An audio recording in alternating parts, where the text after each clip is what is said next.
Brenda, you I said, you see where you are. Yeah, you see where you go. Okay.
Testing. Now it's on. 1, 2, 3, check. Hey, all right. Good afternoon, everybody. Good to see all of you here today. It's so good to be here. I am so honored to get to welcome you all to the ordination of a close friend and dear colleague, Karishma Gottfried. So happy that y'all are here today. And I just want to say, as we're getting started, we always say something at the beginning of our services at Community Church. Reverend Peggy leads the way in this, and just reminding folks that any way you show up into this space today is totally fine.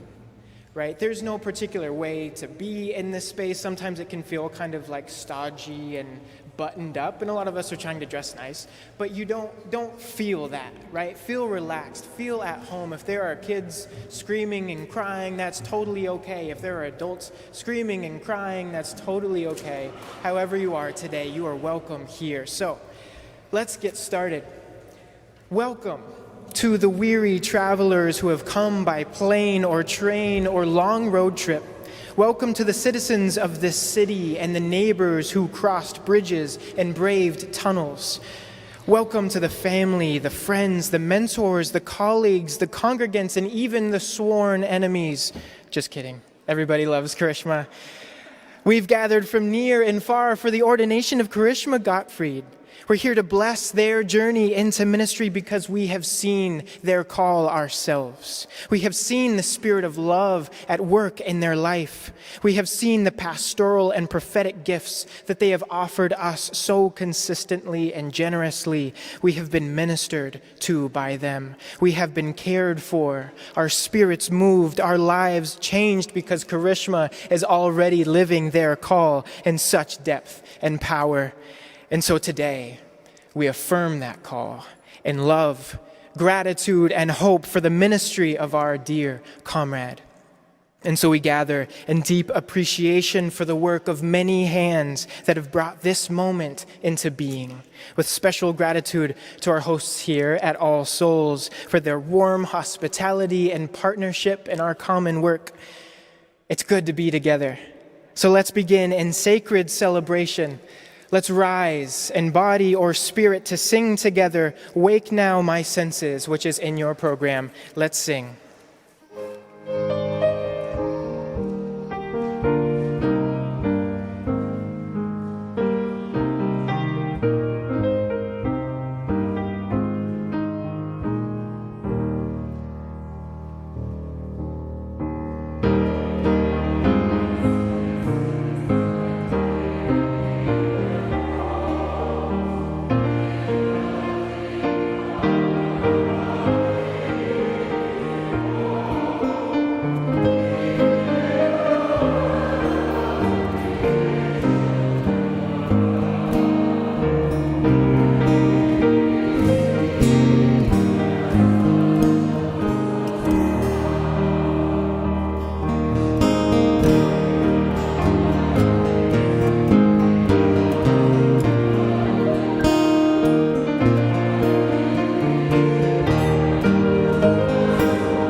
Good afternoon. I'm the Reverend Kimberly Quinn Johnson, and I am one of the co-moderators of the Unitarian Universalist Association. And I'm Bill Young, the other co-moderator.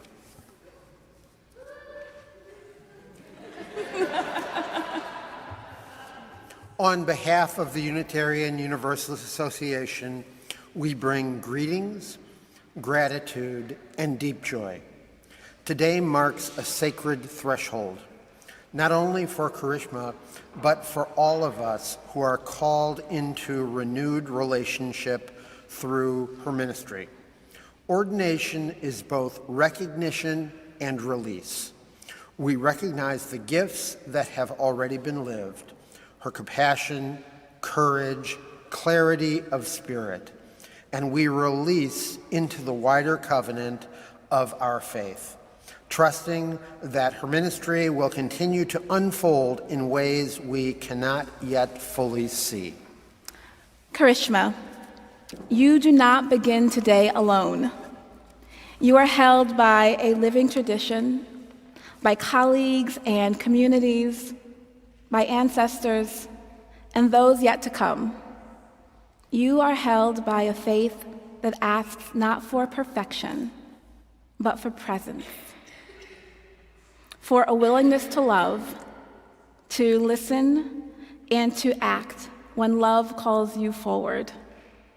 In a city as vibrant and complex as this one, your ministry will meet both beauty and brokenness. May you be sustained by the relationships you build, the truth you speak, and the hope you help to kindle. And may you remember that ministry is never yours alone. It is always shared, shaped by community, guided by spirit, and renewed in each act of connection and care. With gratitude and expectation, we welcome you fully into the fellowship of Unitarian Universalist ministry. May your service deepen love, widen justice, and bring healing to the world. We love you.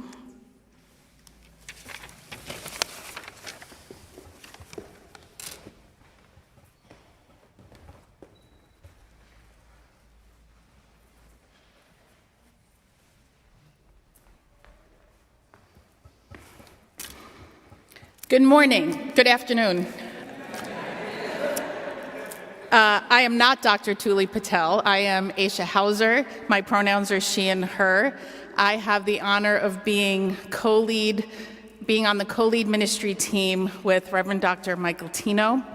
I will be reading the words of both Dr. Tuli Patel and Reverend Dr. Robin Tanner, who are bringing greetings from the Unitarian Universalist Ministers Association and the Liberal Religious Educators Association. And if I may indulge 1 minute, both Kimberly and I were part of the leads for Thrive Youth Camp in 2017 in Bellevue, Washington, where I was the DRE.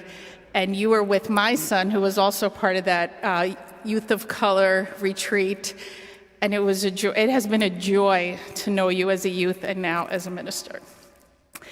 So I will be reading the words of both Dr. Tuli Patel and Robin. So when I say I, it is Tuli.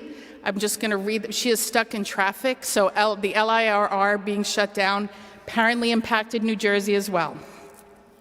So, good afternoon. I am Dr. Tuli Patel. My pronouns are she, her. I am part of the lead ministry team at Beacon UU Congregation in Summit, New Jersey. I am a religious educator in addition to an executive director. I come bringing the greetings of the Liberal Religious Educators Association. My colleague, Reverend Dr. Robin Tanner, who is also part of the lead ministry team at Beacon and president of the Unitarian Universalist Ministers Association, was hoping to be here with me, but a personal death in her family and memorial service today meant she couldn't join me. So on behalf of both of us, I bring greetings from these professional bodies. Robin and I have worked together for a decade, and it proves that after 10 years, ministers can trust other religious professionals to speak for them. It says here Robin wrote that line.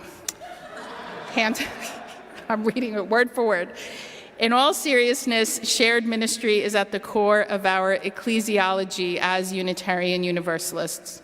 As we gather for this very special ordination, Karishma enters that lineage of ordained ministry while also affirming accountability to the shared ministry of many people beyond ordination. We know that you understand this as a tapestry weaver long before this day, Karishma.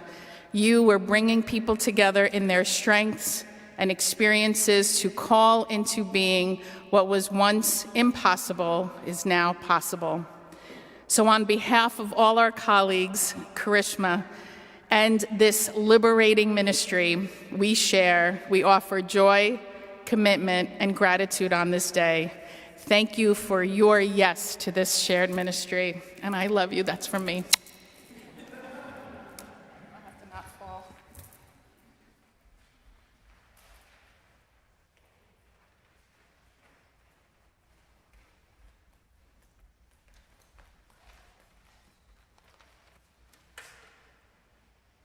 Good afternoon.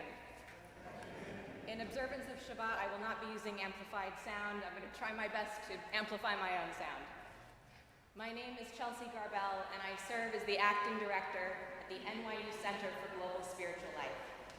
I am honored to take part in this sacred ceremony, welcoming Karishma and her community into a lifelong partnership of creativity, care, and possibility. At Global Spiritual Life, we are guided by three values: practice, curiosity, and service. Practice is our commitment to uplifting the spiritual, religious, and mindful practices that sustain our lives and our communities. Curiosity is the belief that wondering about one another is essential to the work of all community building, intra- and interreligious alike. And service is our commitment to showing up each day in the world and in our work so that we might be a blessing to others. I have been lucky enough to know Karishma for 2 years now. First, when she did her field education internship with our center, and this year as she stepped into the role of Unitarian Universalist spiritual life advisor for students. Karishma, you embody practice, curiosity, and service as they are meant to be lived, and I can give no higher praise. In Judaism, there is a prayer that we say when we do something for the first time, an offering of gratitude for the miracle of the present moment. We thank our Creator for Shehechianu, V'kiyamanu, V'higianu, Lazman Hazeh, for giving us life, sustaining us, and bringing us to this time. What a blessing, Karishma, to be here with you and to mark the moment as you become Reverend Karishma. Congratulations.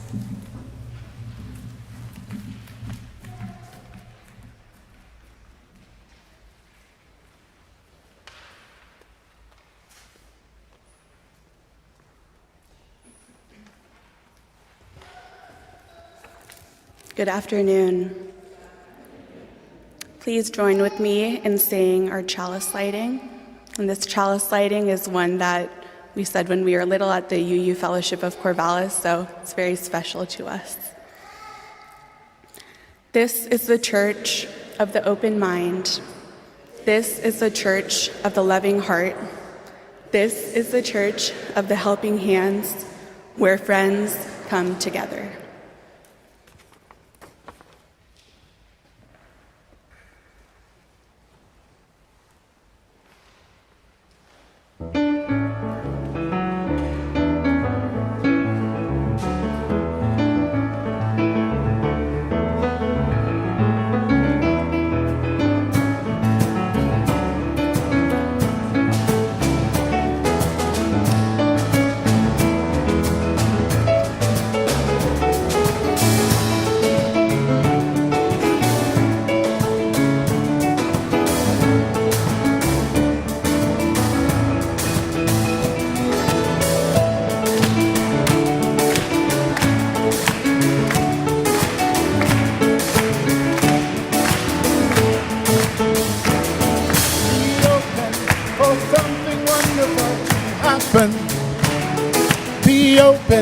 to the possibility.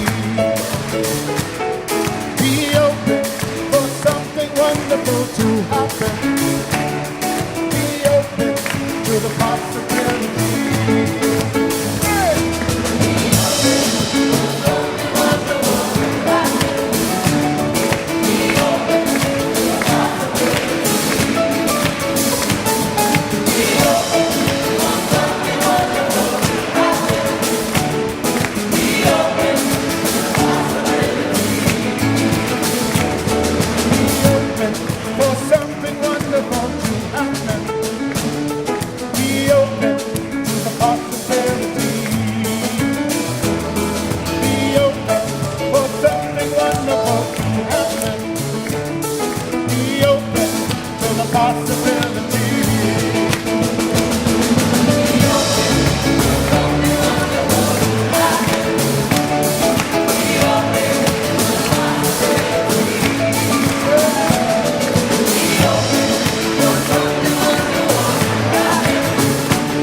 Good afternoon, everyone.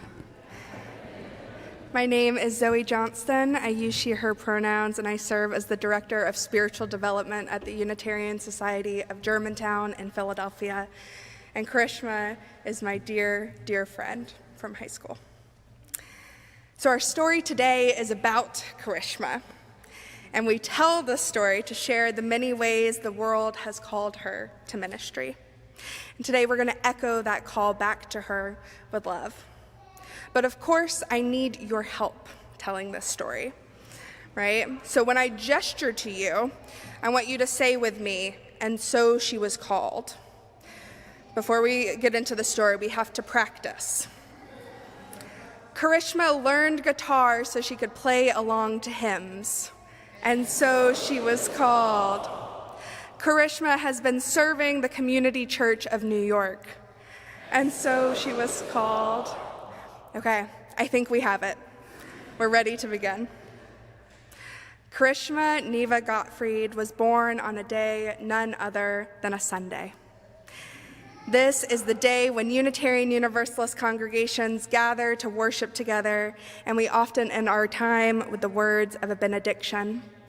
A benediction is a blessing that we take with us from worship out into the world. Karishma was born right before the clock struck noon, the time when many of our congregations are saying these words of blessing. She entered the world on the breath of a benediction, this moment between sacred worship and communal fellowship. Karishma met the world destined to connect deeply with everyone she met and to treat each person as the blessing that they are. And so she was called. But before she knew anything about church schedules or liturgy, Karishma knew that she was loved by her family. Her ancestors had lived in very different parts of the world, separated by continents and by oceans, but each passing down their cultures, their traditions, and their stories. Karishma inherited this dual abundance of wisdom. Her parents wrapped her in the names of her great-grandmothers and proclaimed her, Karishma, a miracle. These lineages rest within her, and so she was called. Karishma grew up in a town known as the Heart of the Valley. Because of the rain that flowed easily and the sunshine that pooled, the garden in her parents' front yard was always filled with fresh vegetables and herbs. This wealth of food was the work of many hands. Her father built the trellises, her mother tended to the plants, and her sister found the potatoes hiding deep in the dirt. Neighbors always stopped by to say hello and marvel at the beauty of their garden. Karishma learned how special it was to be at the very heart of things, for when people worked lovingly together, season after season, anything could grow. And so she was called. The valley that watched over Karishma was formed by the slow but steady flow of the Willamette River.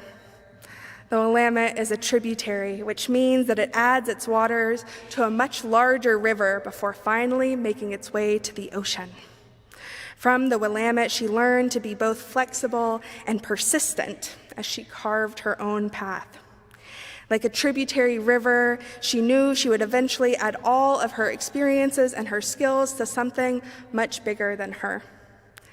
And so she was called.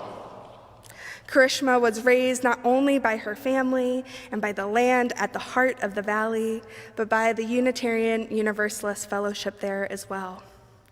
This was a special place, for at the center of the fellowship there was a tree, and in each room there was a window that looked into it.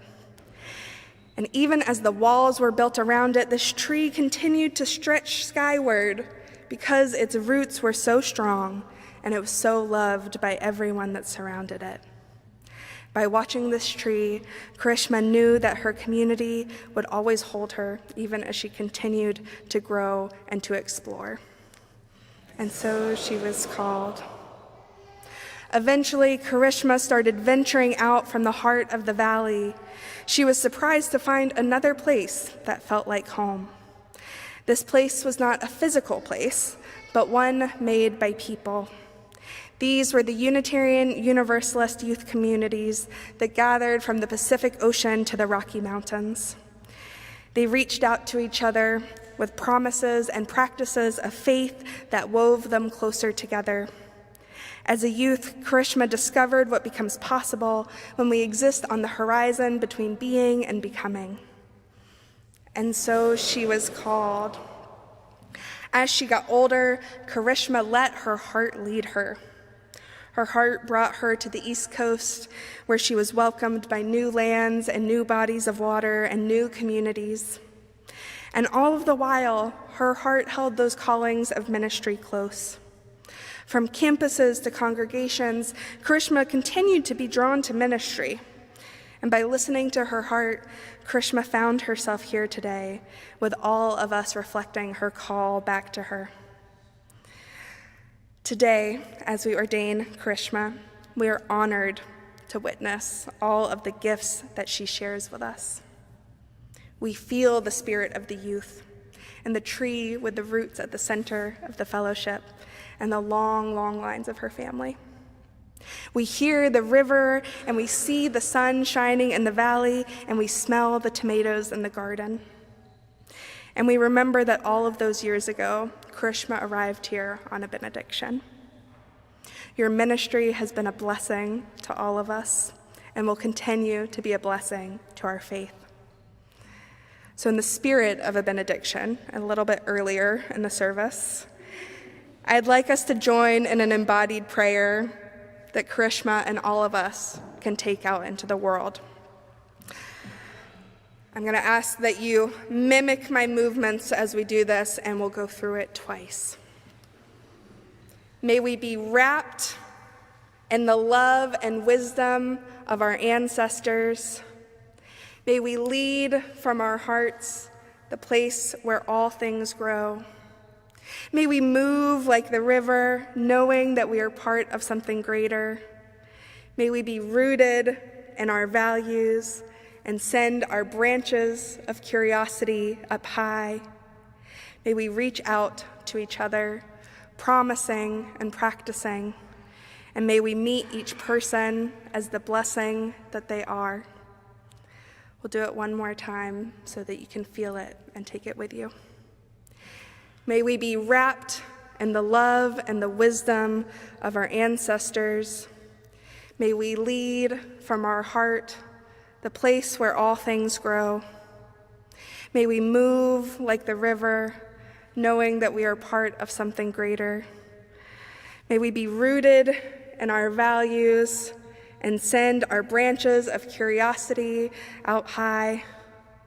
May we reach out to each other, promising and practicing, and may we meet each person as the blessing that they are. Amen. May it be so.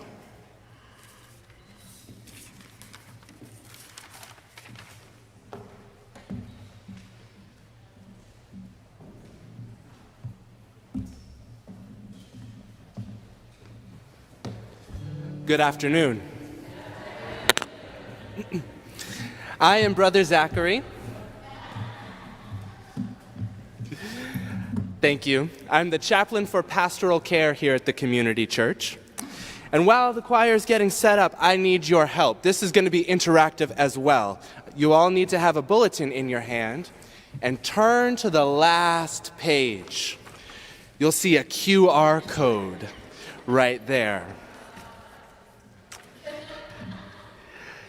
Now, in the order of service, my words are listed as an invitation to generosity, but I don't think you all need to be invited, do you?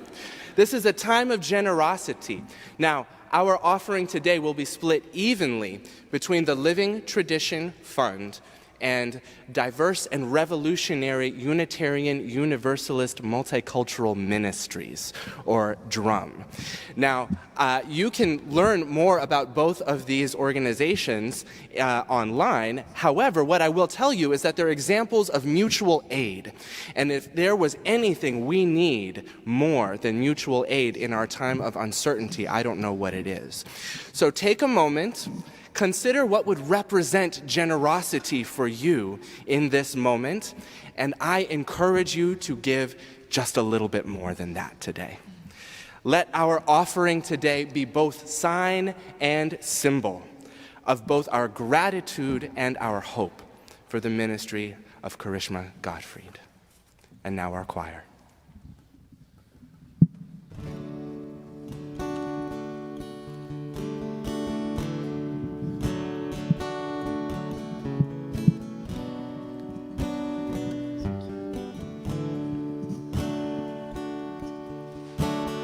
This is the sound of one voice, one spirit, one voice, the sound of one who makes a choice. This is the sound of one voice. This is the sound of one voice.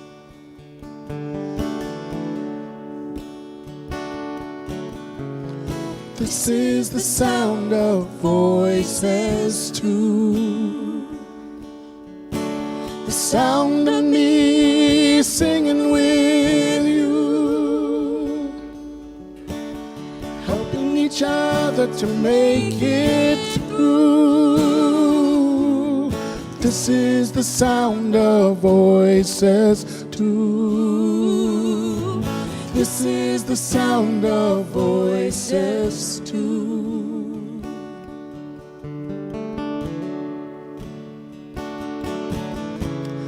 This is the sound of voices three. Singing together in harmony, surrendering to the mystery. This is the sound of voices three. This is the sound of voices three.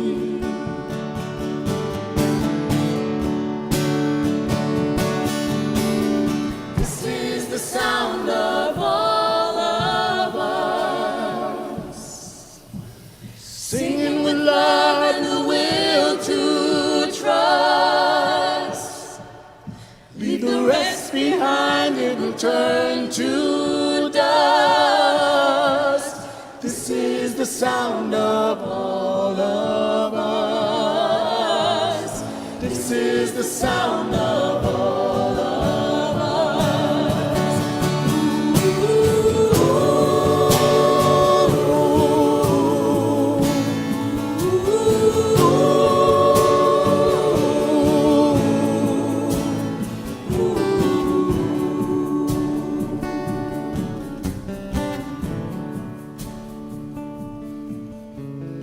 This is the sound of one voice, one people, one voice, a song for every one of us. This is the sound of one voice. This is the sound of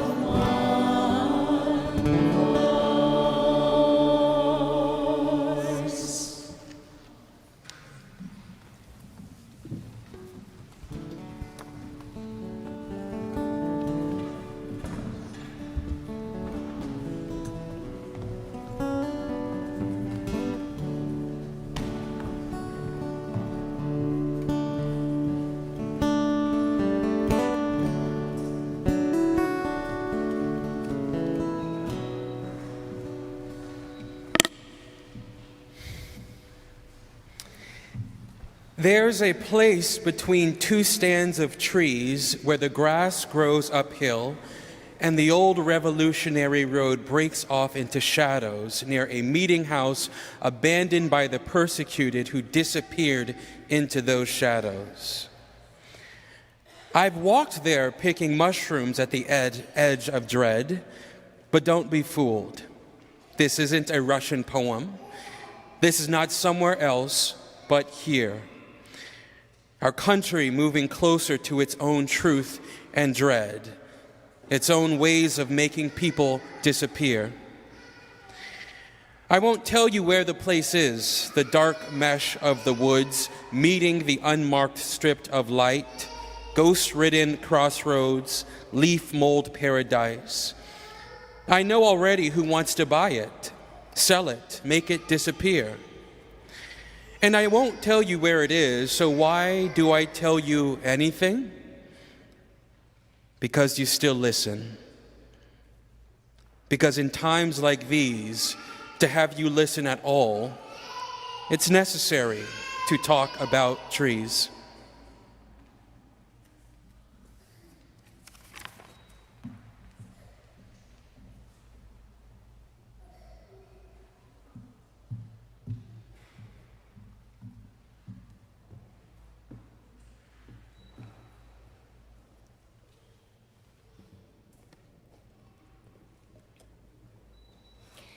Good afternoon to you all. I'm the Reverend Joan Javier Duval, and I'd like to add my greetings from the Northern New England chapter of the UU Ministers Association, of which I am president for another month or so.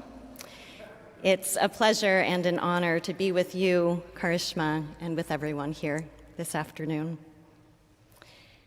Let me first speak of trees. 250 miles north of here in the green hills of Vermont, which is where I live, known to its first peoples as Indokina, the Dawn Land, spring is just beginning in earnest. We're at least a few weeks behind you all here in New York City. Leaves on trees have finally unfurled. We have moved on from daffodils, the first signs of spring, to the budding of lilacs and the sprouting of irises. This is the season of life emerging. In this particular season, I find it easy and natural to feel a part of life's bigger story, to lie in the violet-mottled grass and know myself part of the earth, to watch the robins making their nests and know that all living beings are interconnected. All of this life, we know, is not possible without death, without the falling back of the daffodil leaves to the ground, releasing the nutrients needed to support bulb growth for the next season's blooming, without the branches of maple and oak, pine and birch trees falling and providing homes for the insects and worms, decomposing to humus that enriches the forest floor for the rising up of spring ephemerals, trillium, trout lily, and bloodroot.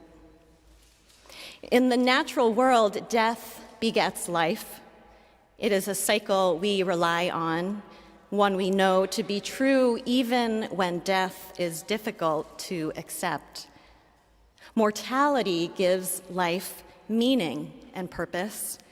It is only in the face of the ultimate limit, the ticking away of time, the impermanence of it all, that we then ask, what for, and how then shall I live? It was our transcendentalist forebear, Henry David Thoreau, who told us that living is dear, who went to the woods to live deliberately, so that when he came to die, he could not say he had not lived. Other contemporaries of Thoreau's took this intention to live deliberately further, dedicating much of their lives to abolishing slavery, ending imperial conquests, and improving conditions for the imprisoned and the institutionalized. It is because we take the limit of our time seriously as living beings on this earth that we fight for the conditions of life, the quality of life that is worthy of our death.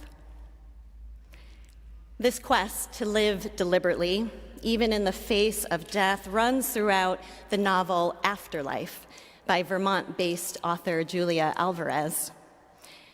Antonia, the protagonist in the book, is a retired English professor, originally from the Dominican Republic, who suddenly loses her husband of many decades. She lives alone on a country road next door to a dairy farm. And soon, Antonia's life becomes entangled with that of an undocumented couple from Mexico. One of them works next door at the dairy farm, and his fiancée needs help making the journey to Vermont from Colorado, where she was left by a coyote, a human trafficker, after crossing the border. As Antonia navigates life in the midst of the death of her husband, she must decide whether and how she will help others live. Alvarez muses in an essay at the end of the book about her motivation for writing this novel, reflecting on the transition from her life as a young and middle-aged writer to that of an elder. And she writes, "The safeties came tumbling down. Mortality, which shouldn't have come as a surprise, surprised me. I started losing the people I love. Beyond these personal endings was a growing sense that we are all living in elegiac times with the destruction of so many ecosystems, the extinction of many species, the losses felt insurmountable. I realized that I too had died, or at least my old selves and the younger writer who had written about them. But I couldn't give up. None of us can afford to stop at despair. Rather than abandon all hope and stay stuck in the underworld, I began to reflect on lost and last things. After the final no, there comes a yes, Wallace Stevens wrote. But where will the yes after the final no come from now?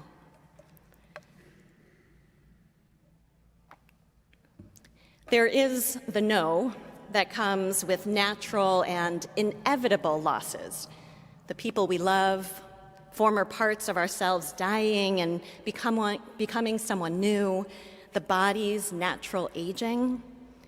And there is the no that is imposed, that didn't have to be, the destruction of ecosystems, the extinction of species, the rescission of voting rights.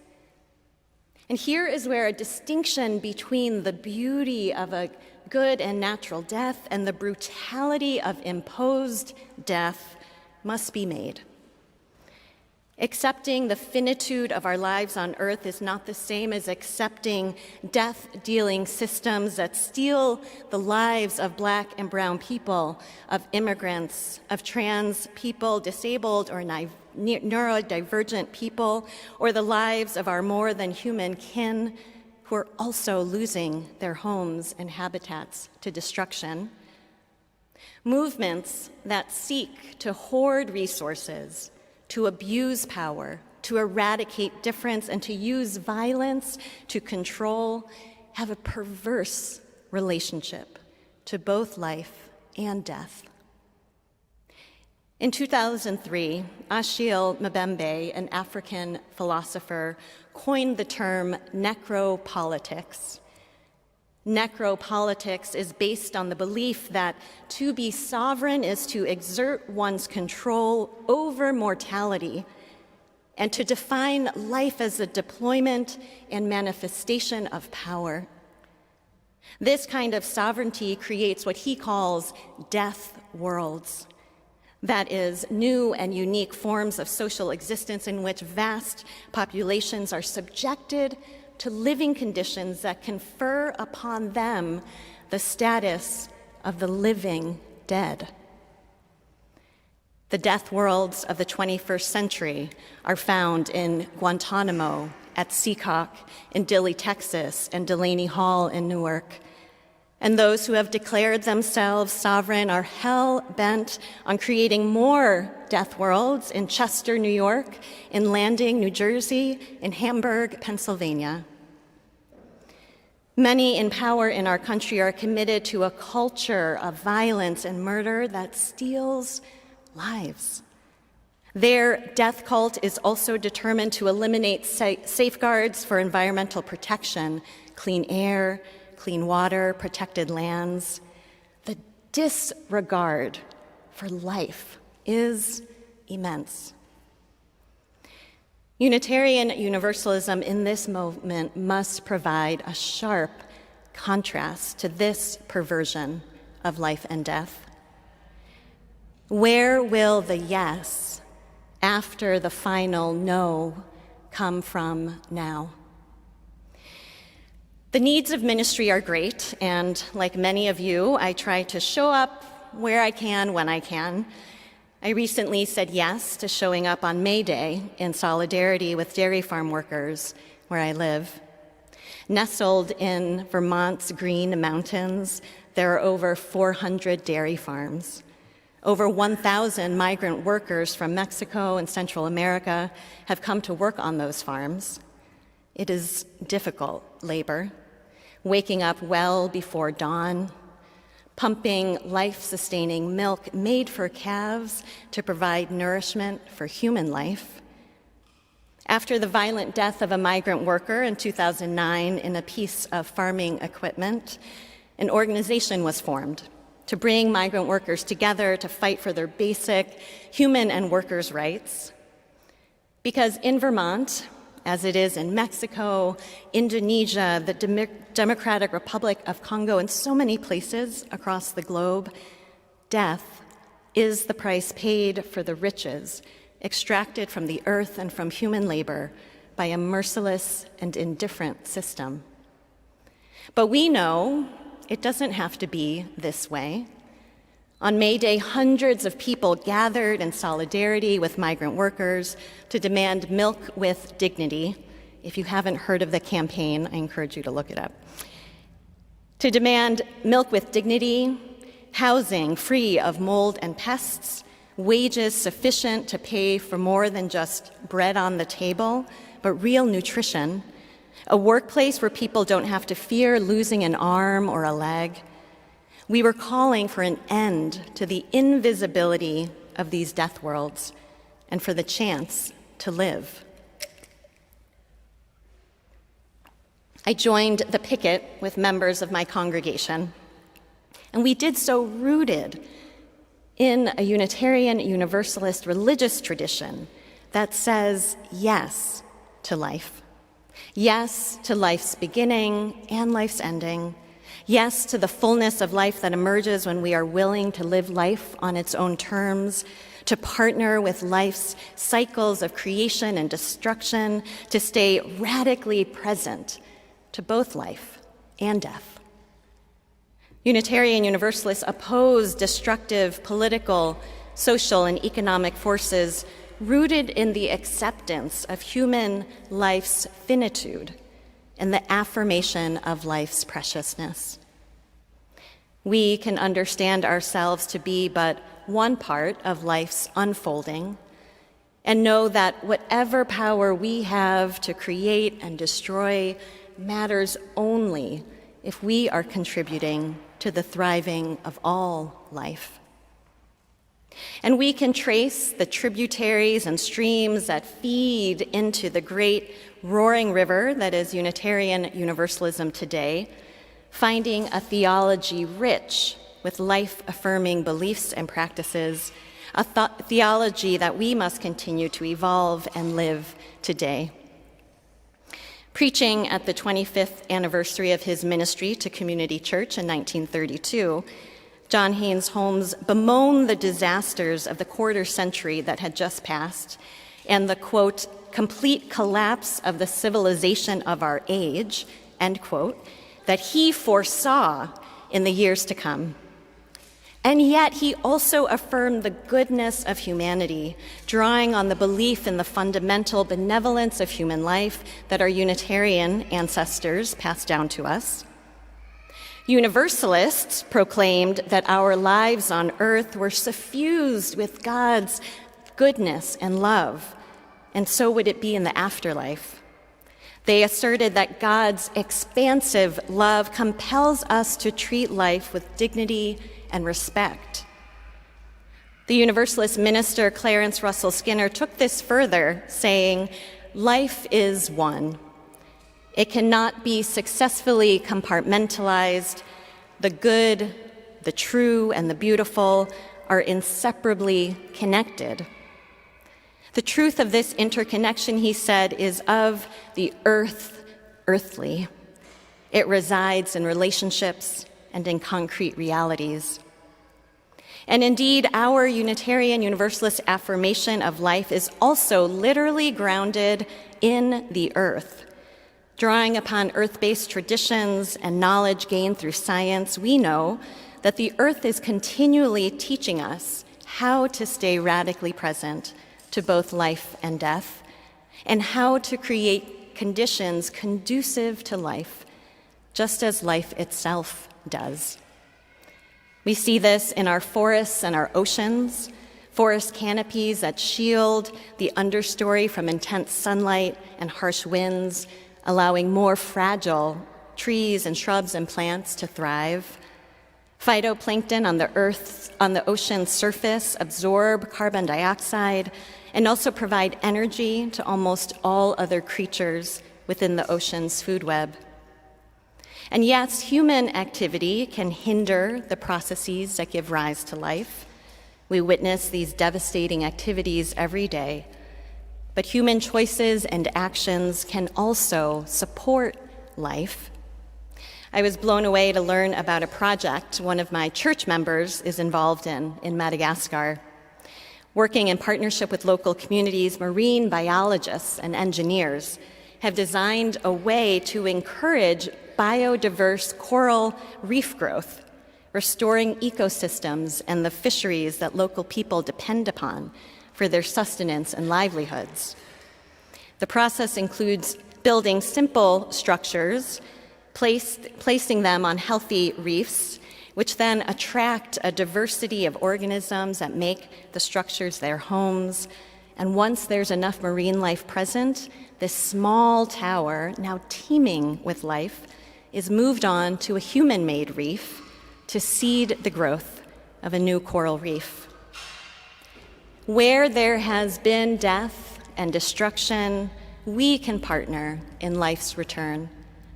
We can take part in practices that affirm life, especially where life has been disregarded or taken away.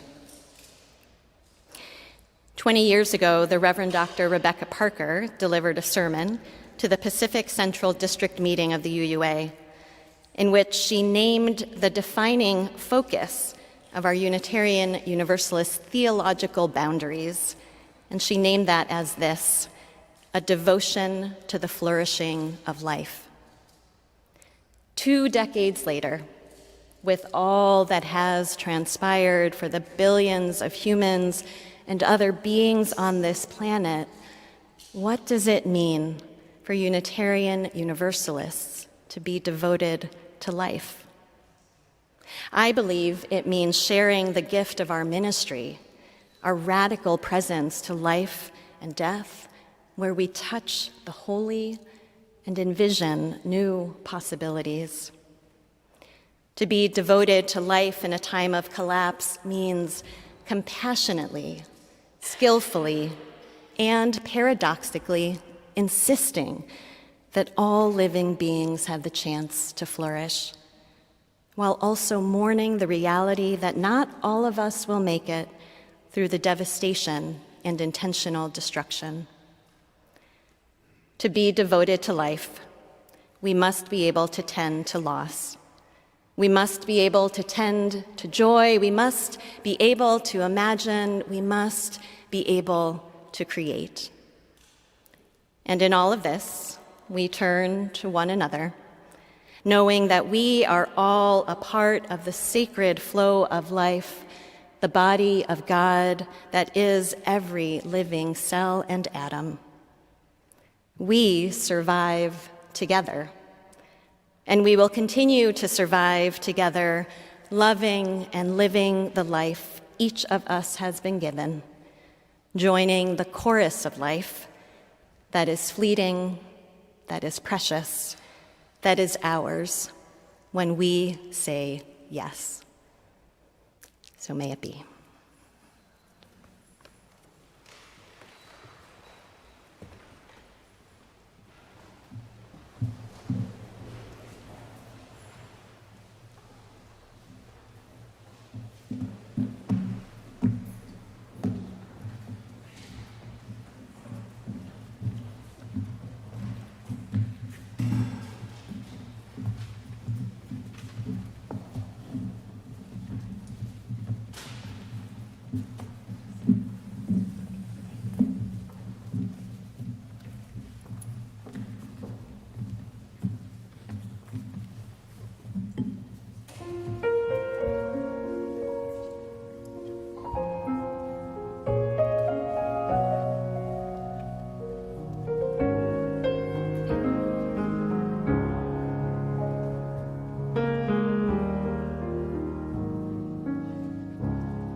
So, in our living tradition of Unitarian Universalism, it is congregations that have the sole authority and privilege to ordain Unitarian Universalist ministers. We have the honor and responsibility of adding another minister to the lineage of clergy that reaches far back in time and, we hope and trust, far forward into the future. Ordination is an external sign that a minister's inner sense of call is seen and affirmed by the particular congregation on behalf of the wider faith. Today, the members of Community Church of New York are gathered here to joyfully ordain Karishma Gottfried.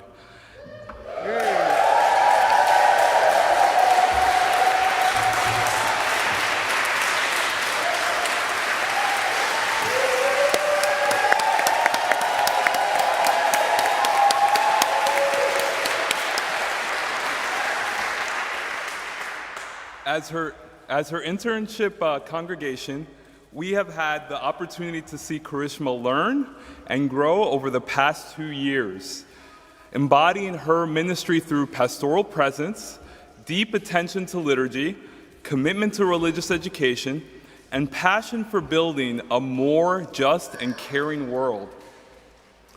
And as Karishma transitions into a new role at Community Church of Minister for Youth and Young Adults, we will continue to witness and support her learning and growth.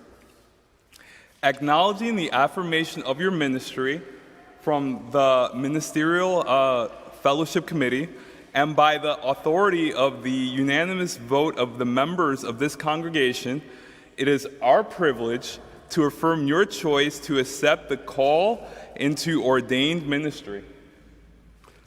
Karishma, the covenant we now make together is a commitment to our faith, our common heritage, and the greater ministry we serve. Are you ready to enter a lifetime of religious leadership and commit yourself to Unitarian Universalist ministry?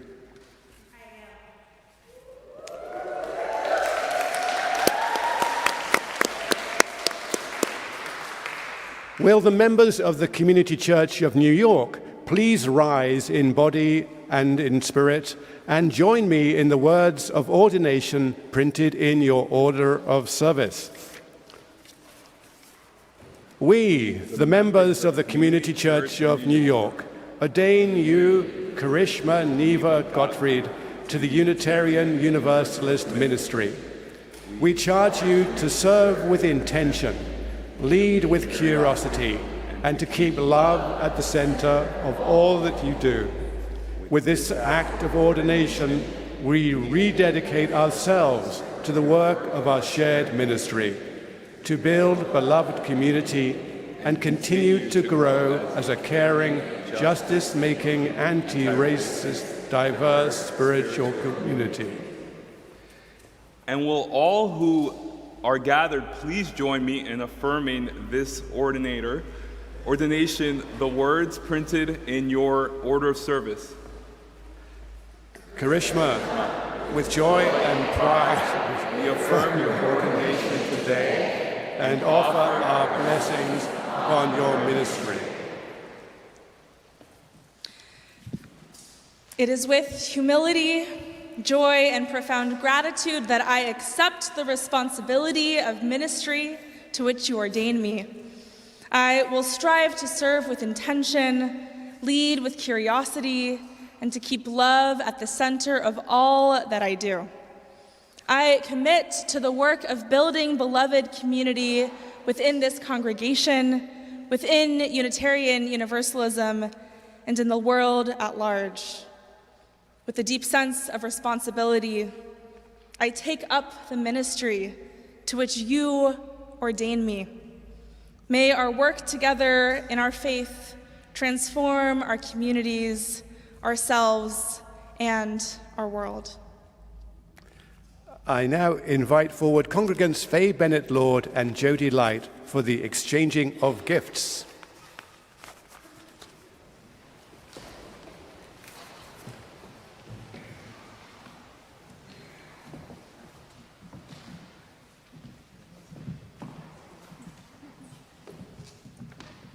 Thank you, Jonathan.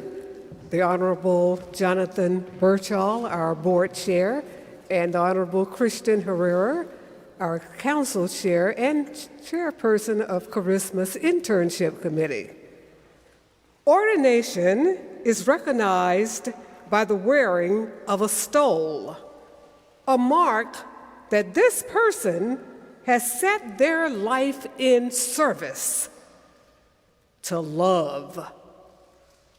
In our tradition, it takes much work to be given the honor and privilege of a stole.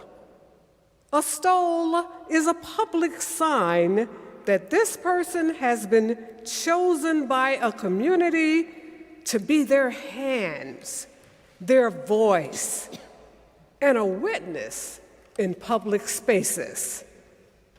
I now invite Charisma's fiancé, Sloan, who of course has recently passed the New York State Bar,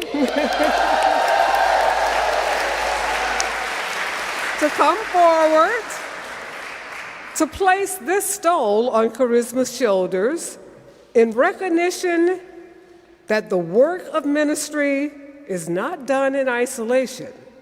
As Charisma's partner, you will journey with her through her ministry and care for her as she cares for you and numerous others with respect and in faith, duty, love, generosity of spirit.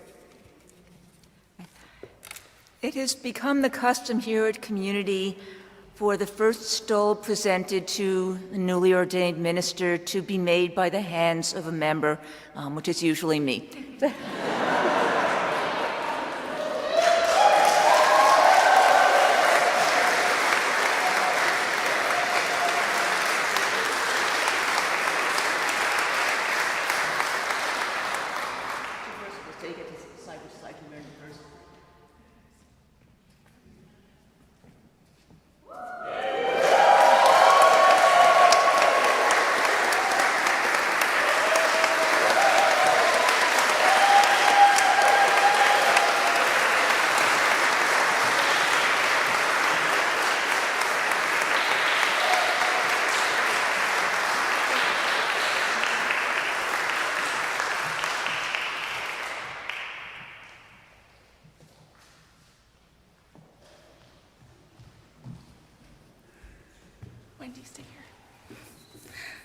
I also invite Wendy up here. Wendy Moscow is a member of my internship committee. Here, why don't you come on this side? You can be there. It is also customary for the ordinand to give a gift to the ordaining congregation. And as we prepare in this next year to come and move into our new home, I thought about what we will need to do to mark our presence in our new neighborhood. And what better way than with some pride.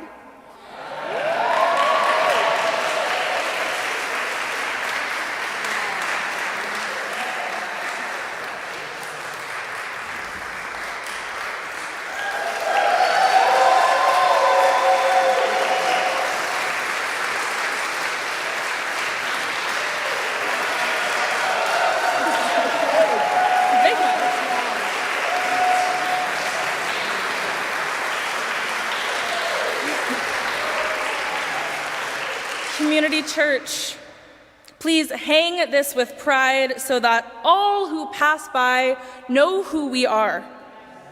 Radically inclusive, fiercely loving, and deeply proud of that. And may it serve as a reminder to us to center the margins, particularly Black and brown, queer, and trans people who have been a part of our history and are a part of our future. And please join me and UUs from all over the city in marching in New York Pride next month.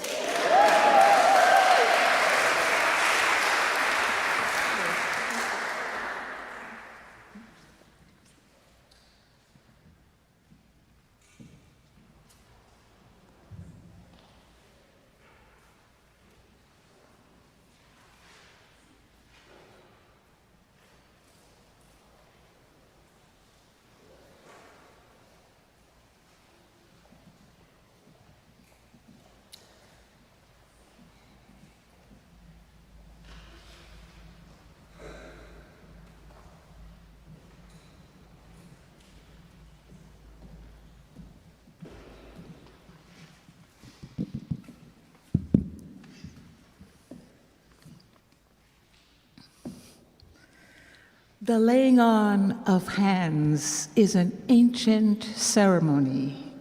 This is a practice linking our spiritual ancestors with those rising now to serve the people. In this act, we connect our past with our future.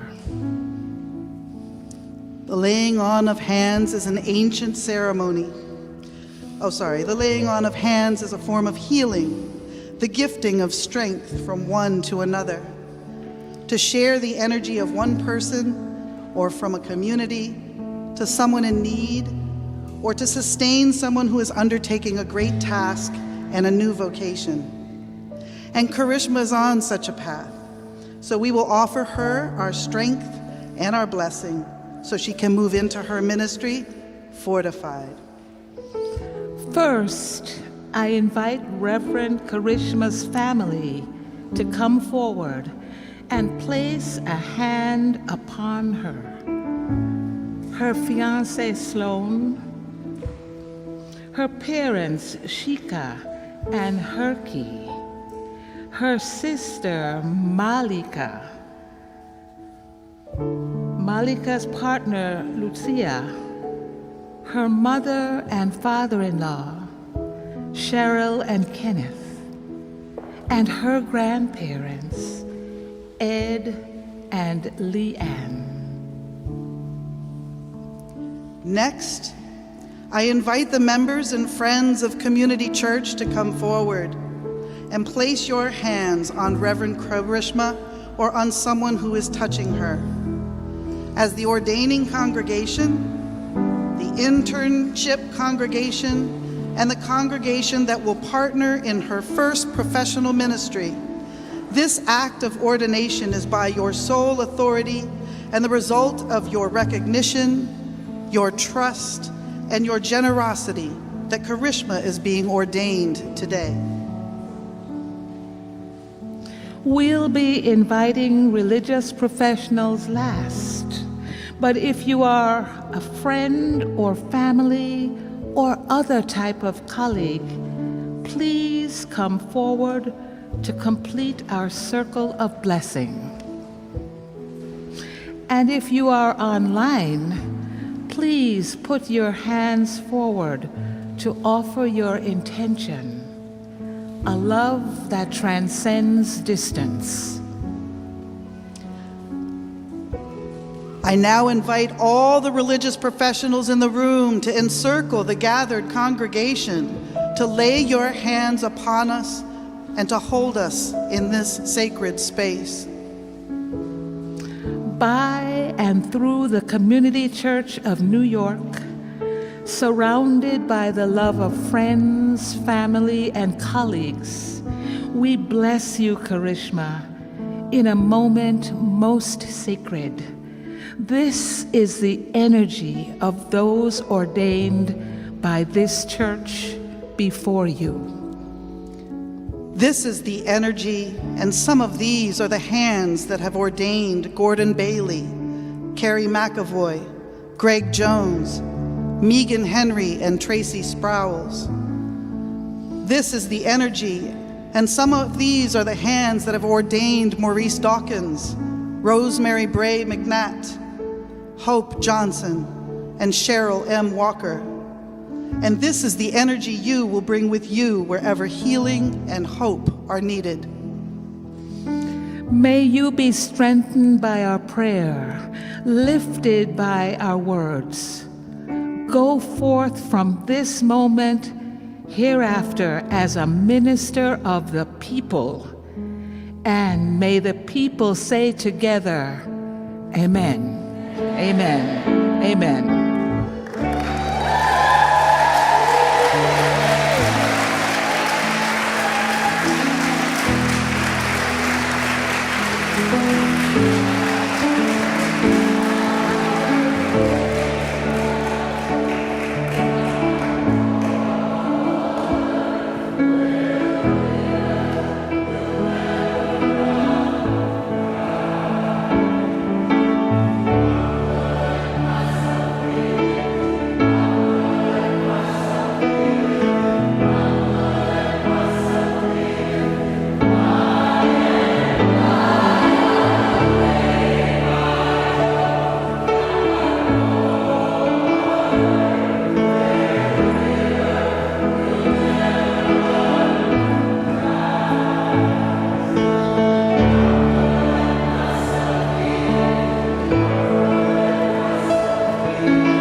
Ordination comes from the church, from the people being served. I am genuinely proud to be part of the church that is doing this ordination. I am ridiculously, sort of obscenely proud of this church in general. and maybe some of you can see why. So those of us who have been ordained, we have been called by our people. And those of us who've been ordained who are in this space are here to bear witness, to hold this congregation as community church makes this really bold and beautiful step. The clergy are here to hold us. But once a church has made the decision to ordain someone and has called somebody forth from the center, has blessed that person with love, we, the clergy, have one more role. And that last role is to welcome them into our collegial circle. Now, if anyone put money on Peggy's going to cry, I just want to say you win. There's no question. No one should have voted against that. Karishma, I can't see you. Can you come up here? I'm wearing big heels, too. I put it down. I know. Karishma, you are entering a sacred circle of people who've been called into this ministry.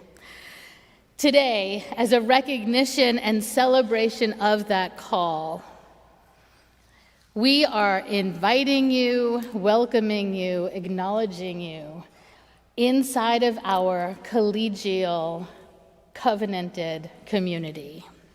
You are entering a sacred circle of people who have also been called as you have been called.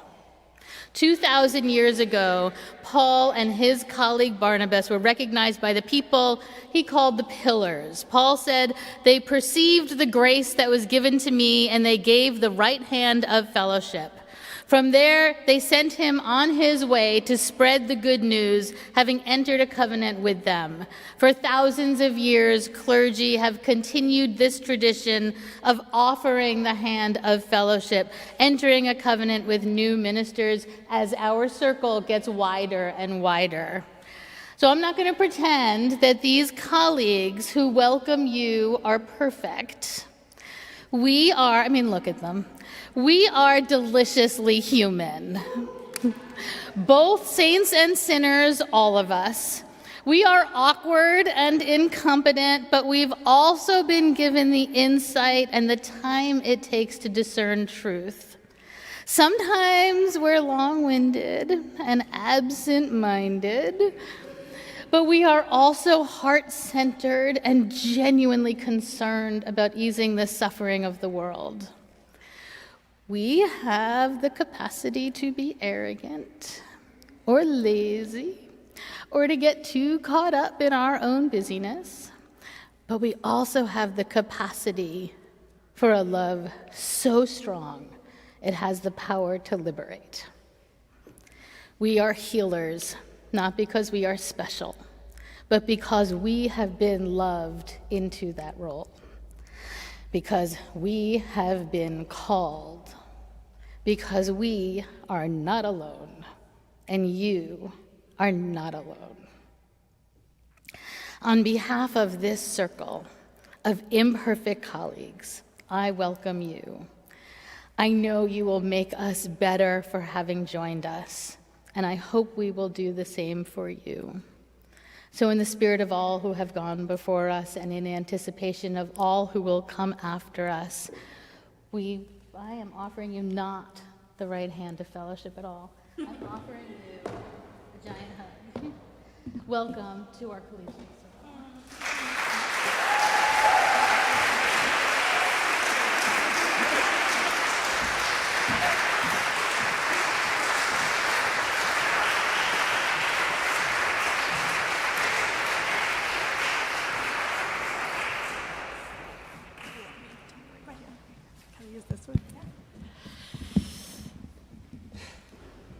Well, it's such a beautiful honor to be here and share in all of this. You have been so blessed.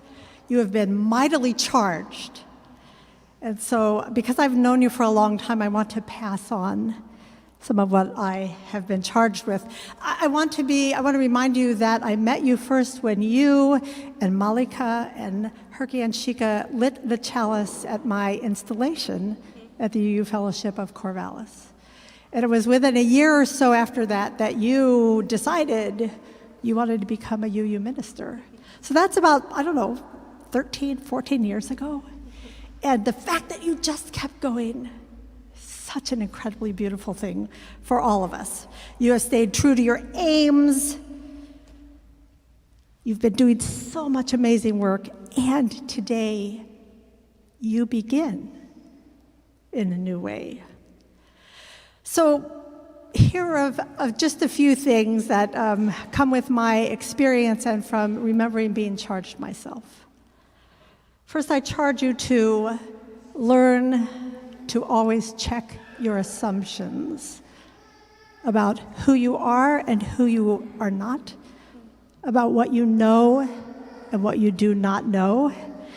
Let yourself stay on the paths of learning, because ministry is a constant teacher.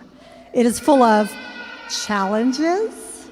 It is full of what we like to call opportunities.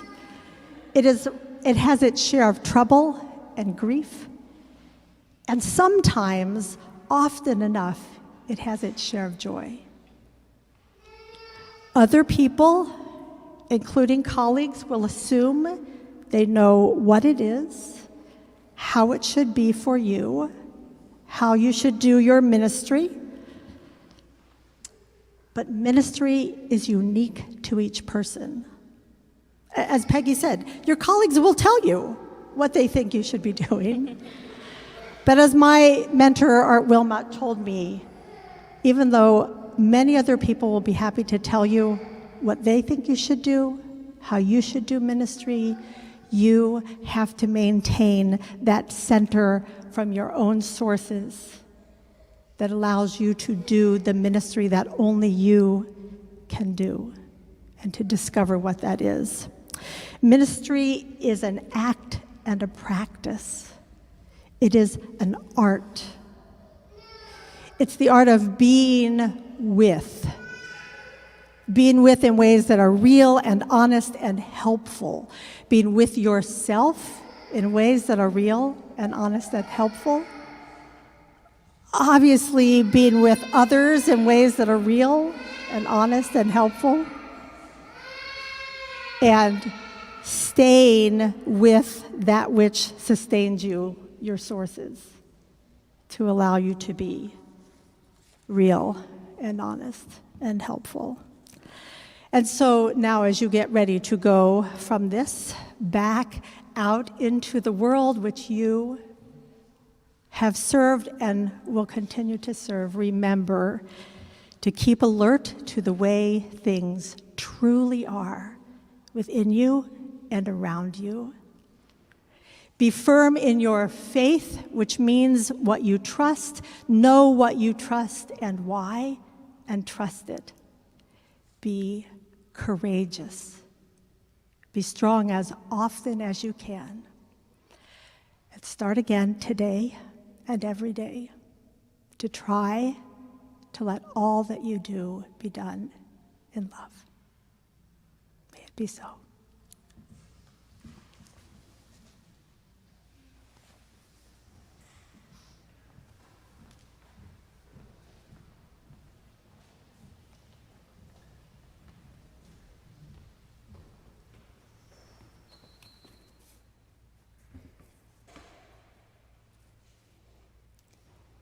People of the Community Church of New York, I see you.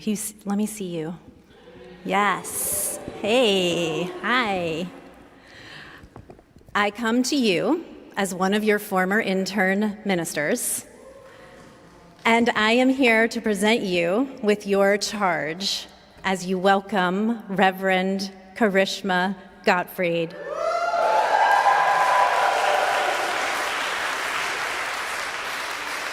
As you welcome Karishma into a new and continuing manifestation of their ministry with you.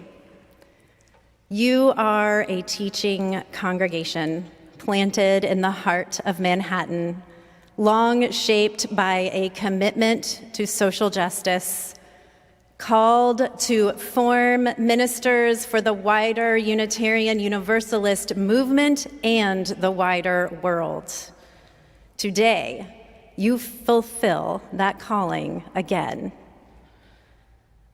Karishma comes to you as a gift. Make space for their voice, their vision, and the questions they bring. Karishma will not always see what you see, and thanks be to God for that.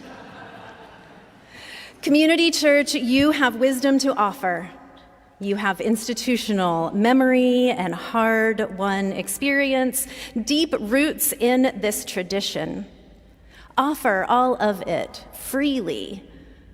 But hear this. Karishma is not only there to learn from you. You are here to learn from Karishma. Karishma brings the perspective of a generation from whom Unitarian Universalism desperately needs to hear. She brings the experience of those who have navigated spaces not built with them in mind and found the sacred there anyway. And so, this is my charge to you, Community Church of New York. Accompany Karishma, journey alongside them through the particular challenges a young minister of color will face. Challenge Karishma with the full weight of your lives, your grief, your doubt, your hope. Do not hold back out of deference. She is your pastor and deserves your full trust. And above all, love Karishma, not as a project or a symbol, but as a colleague in ministry, a prophet in your midst, and a fellow sojourner on the way. Our movement is renewed in every generation by those who dare to say yes to love's call, and by the communities that dare to say yes alongside them. Today, you are embodying that opportunity. It is an opportunity not to be wasted.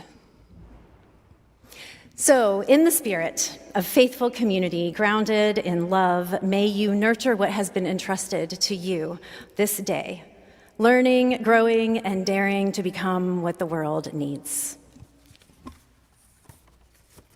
Amen.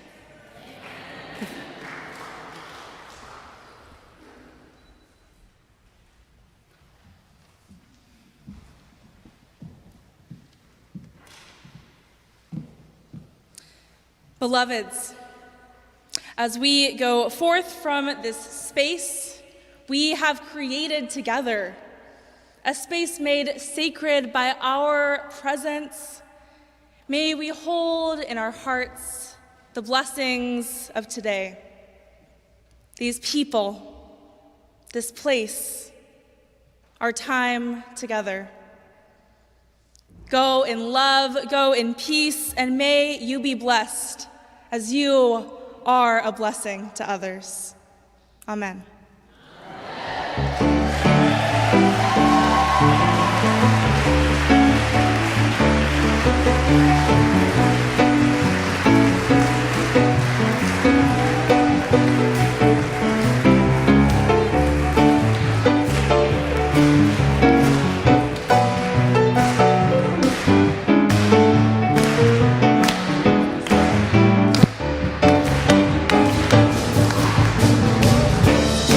That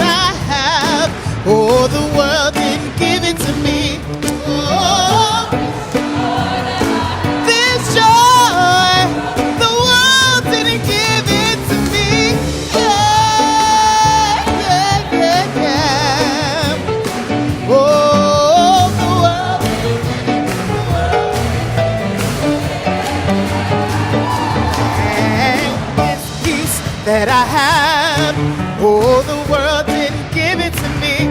Oh, this is the Karishma, the world didn't give that to me.